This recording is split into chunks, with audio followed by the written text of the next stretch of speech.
Hey guys, just here with JHart Modelworks. So, when I was doing the Ferrari Monza SP2, we tried out ProScale Paints Carbon Ceramic Gray. I was really impressed with it. I was really happy with the results. I mentioned in that video that I had picked up a couple of other colors and that we were going to be using one of them on the Lamborghini.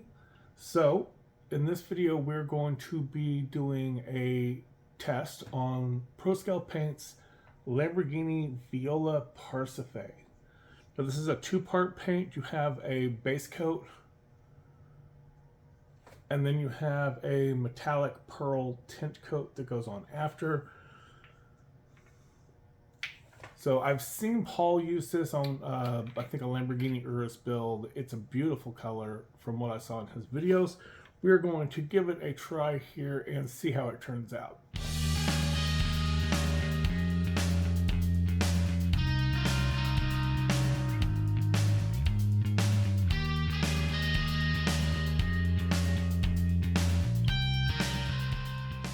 Now a quick update on where we're at with the body before we head off into the bench.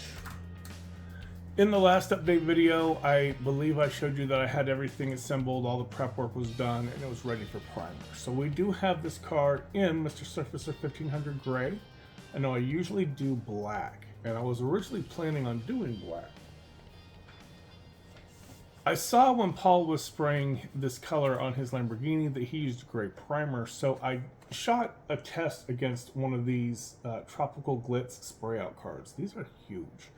A bunch of companies do these, and they're just little, tiny little cards, like a little 3x3 or something like that. That's what I thought I was buying. Instead, these are about the size of a spiral notebook, the small spirals. So I could easily get like 8 to 10 tests per sheet, and you get about 30 of them, so it's not a bad deal at all. These are actually pretty cool. I was able to see how my paint's going to look across a bunch of different colors. We've got white, gray, dark gray, and black. If you want to test a silver base, because I don't have a dark gray primer, I just shoot some silver over the dark gray and go from there. Having shot the test spray, I agree that the gray was the best color for it. So that's why we've got the car in gray primer. In theory, I should have left the bumper off and sprayed the bumper separately and then glued the bumper on later. It's going to be very difficult to get paint. You can see that there's an opening right here on each of these sides, and that correlates, if we can get to the inside, you can see that the body curves under there, and I'm going to have to try and get some paint on those body panels. Now this is how the actual rear bumper diffuser thing on the 25th anniversary car is. It's just bolted on to the back end of the Lamborghini. It's got the basic sloped in Lamborghini body like all the other like 5,000 QVs, and they just attached this giant rear bumper thing on it. The problem is the fit on this rear bumper is absolutely terrible. Just body fitting it up, I had to use heat to bend the sides in a bit because they stuck out way past the bottom of the body. And the curve here, you can see, let me get this a little closer. You can see that kind of flat panel curve right there. That did not line up with the end of this. This actually stuck out about 1/8 of a mil on at least one of these sides. I had to basically line these up, melt it, well not melt it, but heat it up, bend it, get everything to fit along this line in the center.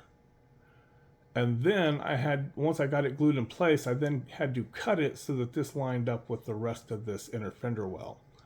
And like on each side of that, I would not be wanting to do that after I had already painted these parts. So I ended up just gluing it in. So we are going to have to fiddle quite a bit to get paint in there. There's going to be some paint stand gymnastics in here.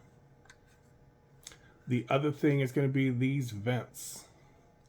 It's kind of hard to get to the inside centers, but if you don't glue them in ahead of time, they're not going to seal upright. You're going to have gaps up in here, and it's not going to look good. So we had to go ahead and get those in, but we're going to have to work to make sure that we get some paint in those, and that's going to require, again, some gymnastics to get in there on these angles, coming in from the bottom, coming in through the engine bay, and coming in through the front sides, just to make sure we get that painted nice and smooth and even. Alright guys, we are in the booth and starting with the base coat. We're going to be spraying this at 20 psi, but first we want to get everything mixed up well, as the paint will tend to separate over time. We don't want to see any white or gray in the bottom. We're just going to use our Badger paint mixer here. 30 seconds or so should be all you need to get everything nice and mixed up. We're going to load this up in the hardened Steenbeck Infinity. You really do not need a high-end brush for this, but I just really love using this brush. We're starting with all the small parts first. The mirrors, the engine cover, the front trunk cover. If something goes horribly wrong and we have some kind of a bad reaction between the paint and the primer or something like that, these parts are going to be much easier to strip than the full body. Now you aren't going to see these parts for the rest of the video, but with each coat, we're going to be starting with these parts first. This engine cover is going to be another really hard part to paint. There's that bar that runs across the top front of the cover. This part is all one piece from the factory, so I glued the bar in and puttied it all smooth, but now we're going to have to twist and turn to shoot from many different angles to make sure that we get even coverage under this bar and make sure we get the underside of the bar as well. A quick check, and it looks like that front piece is maybe a bit lighter than the other one, so we're just going to even that up real quick. Now for the body itself, we're going to start by trying to get all these little nooks and crannies. We want to shoot light, and we're just going to get in between all these little openings between the bumper and the body. We also want to get in all the vents and the slats and get in those big side scoops, stuff like that.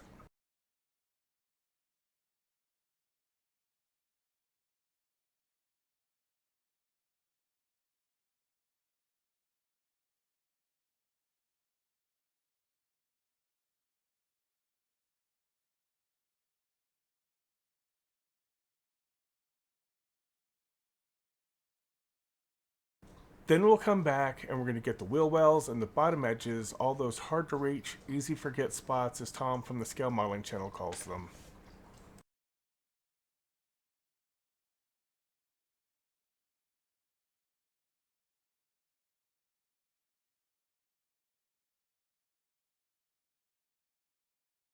Once that's done, we'll start laying down our first full coat. We want to try to spray smooth, even, and light. So far, this paint is going down really nice. It doesn't appear to be incredibly aggressive like some of the other European automotive paints. It is a lacquer though, so we'll keep it to smooth light coats and build it up. Now Paul said he sprayed 7 or 8 coats of each, and I'm not spraying nearly that much. I sprayed about 4 coats of each myself. I didn't see any real difference in color between coats 3 and 4, so I stopped there. Maybe I'm spraying heavier than he is, I don't know, but in my opinion, once you stop seeing any real change in color between the coats, then just stop. Adding 4 more coats after that is just thickening up your paint and softening details on the model. I get lacquers are thin, so with these paints you aren't really going to lose a lot of detail, but for me personally, I just don't see the point in adding more coats of paint. It just seems like a waste of this beautiful paint.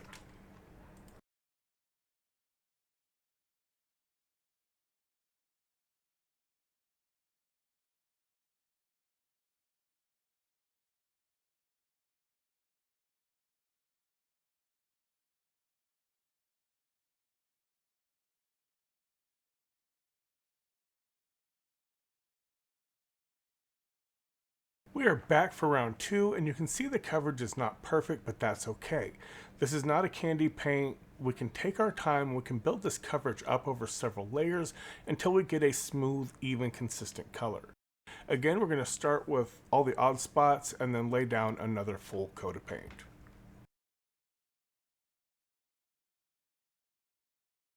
There are so many angles to this car. You'll see me shoot an area like the top of the sides, and then I'll turn the model around and I'll hit that area again from another angle.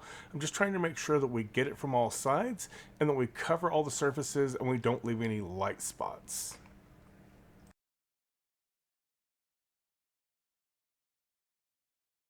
Additionally, I usually shoot the top from different directions. I'll go from front to back, then I'll turn it and lightly go over it again from side to side. Sometimes I'll shoot in diagonal passes. This just helps to reduce any dark and light striping in the paint job. Here we are laying down coat number 3.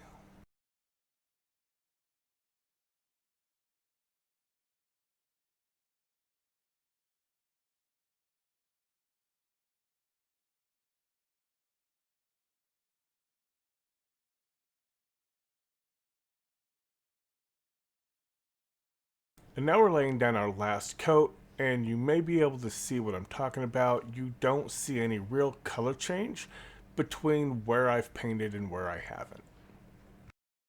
Next up, we have our purple pearl tint coat. This is a gorgeous color.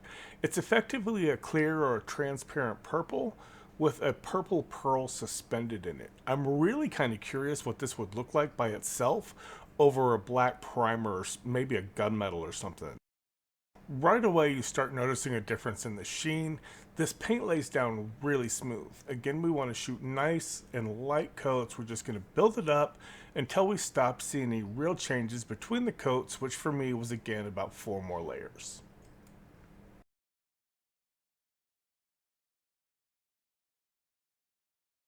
Here we are shooting coat number 2. I want to make a point to mention that all of the footage that you've seen of me actually painting has been sped up to about double speed. Don't think I'm flying through this. I'm actually going about half as fast as you see me spraying. Just nobody really wants to watch me paint for the next, hour and a half. All right, here we are for coat number 3. You can see that tint coat is really lightening up the color from where we were when we started. But you can also see that the body is getting this really nice metallic looking sheen. And I am really impressed with this paint. We're just going to lay down coat number 4 here, and then I'll join you back at the bench.